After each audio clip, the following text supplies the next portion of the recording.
Hello friends, स्वागत है आप सभी का हमारे यूट्यूब चैनल बिनर्स एजुकेशन पॉइंट में। आज हम चर्चा करेंगे कि गुप्तकाल को भारत का स्वर्ण युग क्यों कहा जाता है। गुप्तकाल स्वर्ण युग क्यों था। यह दोस्तों पेपर 1 पार्ट ए के अंतर्गत बहुत ही महत्वपूर्ण प्रश्न है।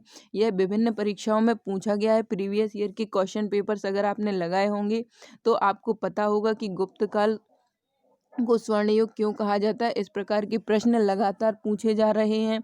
इसी प्रकार के अन्य महत्वपूर्ण प्रश्न हमने अपने नोट्स के माध्यम से कवर अप किए हैं, चाहे वह किसी भी सब्जेक्ट से संबंधित हो, जैसे कि हिस्ट्री है, ज्योग्राफी है, एमपी है, पॉलिटी है, सोशल है, एथिक्स है, इकोनॉमिक्स है, हिंदी है आदि के माध्यम से हमने अपने नोट्स में संपूर्ण टॉपिक को, संपूर्ण सिलेबस को कवर अप करने का प्रयास प्रश्नोत्तर शैली में के आधार पर किया है।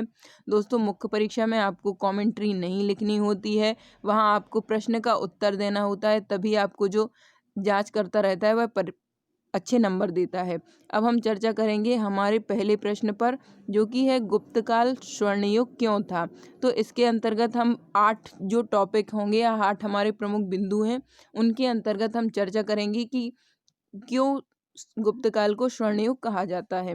तो हमारा जो पहला टॉपिक है वह है भवन निर्माण। तो भवन निर्माण के अंतर्गत हिंदू मंदिर व स्तूपों का निर्माण गुप्तकाल में हुआ था। इसके पश्चात ही मंदिर निर्माण में शिखरों का प्रयोग सबसे पहले गुप्तकाल में ही प्रारंभ हुआ था। तो दोस्तों भवन निर्माण के अंतर्गत हिंदू मंदिर व स्तूपों का निर्माण हुआ। हिंदू मंदिर व बौद्ध स्तूपों का यहाँ पर निर्माण किया गया और मंदिर जो बनाए जाते हैं उनमें शिखरों का निर्माण किया जाने लगा गुप्तकाल में। आप यहाँ पर गुप्तकाल के कुछ मंदिरों के उदाहरण भी लिख सकते हैं, जैसे कि तिगवा का विष्णु मंदिर, नचना कोठार का पार्वती मंदिर, शिव पार्वती मंदिर जो अजयगढ़ पन्ना में स्थित है। इसके साथ ही साथ आप देवगढ़ का दशावतार मंदिर लिख सकते हैं। इसके पश्चात ही आप अन्य जो भी आपको इससे संबंधित मंदिरों के नाम याद हों तो आप उन्हें भी इसमें इनपुट करते हैं, तो इससे आपका इम्पैक्ट अच्छा पड़ता है। इसके पश्चात खगोल विद्या के अंतर्गत हम देखें तो आर्यभट्ट, बराहमिहिर, ब्रह्मगुप्त, भास्कराचार्य प्रथम आदि प्रमुख खगोल शास्त्री हुए हैं। आर्यभट्ट ने अपनी पुस्तक आर्यभट्ट में बताया कि जो पृथ्वी है वह सूर्य के चारों ओर चक्कर लगाती है। तो इस प्रकार से खगोल विद्या में भी गुप्तकाल का महत्वपूर्ण योगदान रहा। इसके पश्चात है साहित्य। तो साहित्यकारों में कालिदास, विशाख दत्त, काम तो कालिदास हुए या फिर विशाख दत्त की मुद्रा राक्षस हुई, नीति शास्त्र हुई, कामसूत्र हुई जो वात्स्यायन द्वारा रचित है। इसके पश्चात मृच्छकटिकम जो शूद्रक द्वारा रचित है। तो इस प्रकार से अनेक साहित्यों का निर्माण जो है वह गुप्त काल में हुआ। कालिदास के आप कुछ यहाँ पर ग्रंथों के नाम उदाहरण के रूप में लिख सकते हैं, जैसे कि अभिज्ञान शाकुंतलम हुआ या फिर कुमार संभवम, ऋतु संहारम, उनके जो भी महाकाव्य काव्य या नाटक हैं आप उन्हें इसमें उदाहरण के रूप में इनपुट कर सकते हैं। इसके पश्चात है सती प्रथा का उल्लेख।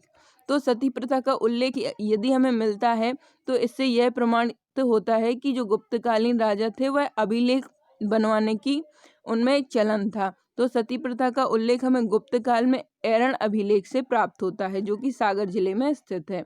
तो गुप्त काल में जो एरण अभिलेख प्राप्त होता है उसमें यशोमती के सती होने का प्रमाण मिलता है। जो यशोमती थी वह गोपराज की पत्नी थी, तो सबसे पहले उन्हीं का सती होने का प्रमाण हमें एरण अभिलेख के द्वारा प्राप्त होता है।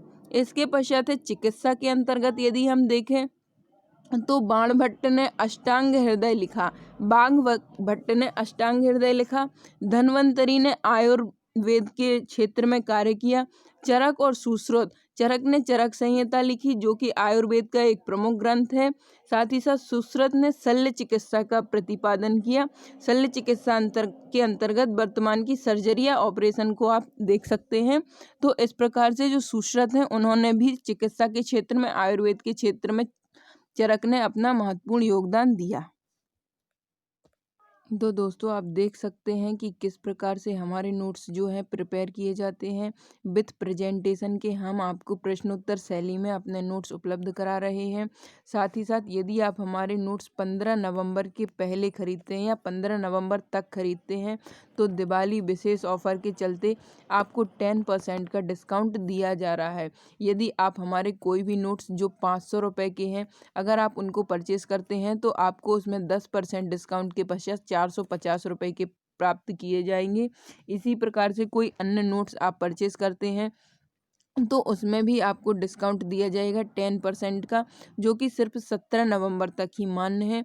तो शीघ्र आप अपने हमारे नोट्स परचेस करके अपनी सफलता को सुनिश्चित कर सकते हैं।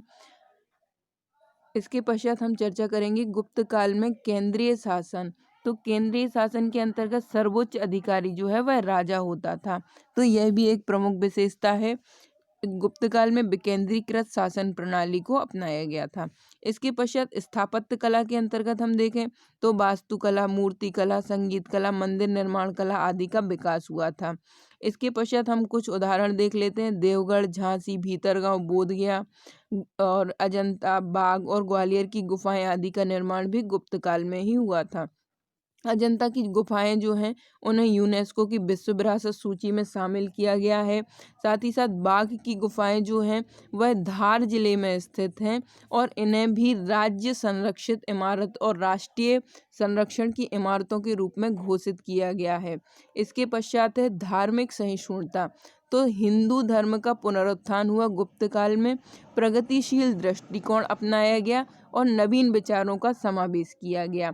तो इस प्रकार से आप गुप्त काल को स्वर्ण युग क्यों कहा जाता है, इन 6, 7, 8 पॉइंट के अंतर्गत आप 15 मार्क्स का प्रश्न भी अपना कवर अप कर सकते हैं या फिर आप अपना 6 मार्क का क्वेश्चन तो कवर कर ही सकते हैं। आप इस प्रकार का प्रेजेंटेशन भी दे सकते हैं। इसके पश्चात हम चर्चा करेंगे कि निष्कर्ष हम किस प्रकार से लिख सकते हैं। तो इस युग में कोई भी क्षेत्र ऐसा नहीं रहा था जिसमें उन्नति अपनी चरम सीमा पर ना पहुंच गई हो। साहित्य हो, कला हो, धर्म हो, समाज हो, संस्कृति हो, व्यापार, सभी में उन्नति हुई। और अरविंद घोष ने कहा है कि इस काल में जो चहुमुखी उन्नति हुई है वैसी भारतीय इतिहास के किसी भी काल में नहीं हुई है। तो इस प्रकार से आप निष्कर्ष के रूप में लिख सकते हैं कि गुप्त काल में ऐसा कोई भी क्षेत्र शेष नहीं रह गया था जिसमें उन्नति अपनी चरम सीमा पर ना पहुंच गई हो। साहित्य, कला, धर्म, समाज, संस्कृति, व्यापार सभी में उन्नति हुई थी। और अरविंद घोष ने यहाँ तक कह दिया था कि गुप्त काल में जो चहुमुखी उन्नति हुई है जिस प्रकार से वैसी भारतीय इतिहास में किसी अन्य काल में नहीं हुई है।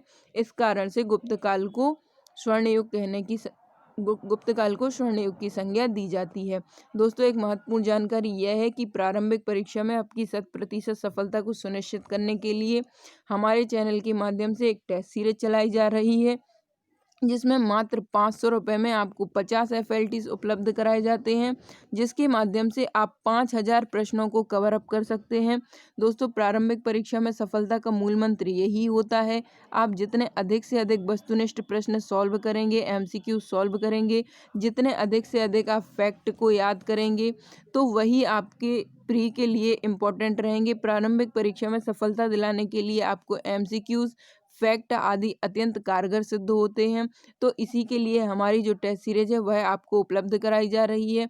और दोस्तों हमारी टेस्ट सीरीज को यदि आप 17 नवंबर तक परचेज करते हैं तो यह आपको मात्र 450 रुपये में उपलब्ध कराई जा रही है। तो शीघ्र आप हमारी टेस्ट सीरीज को भी ज्वाइन करें।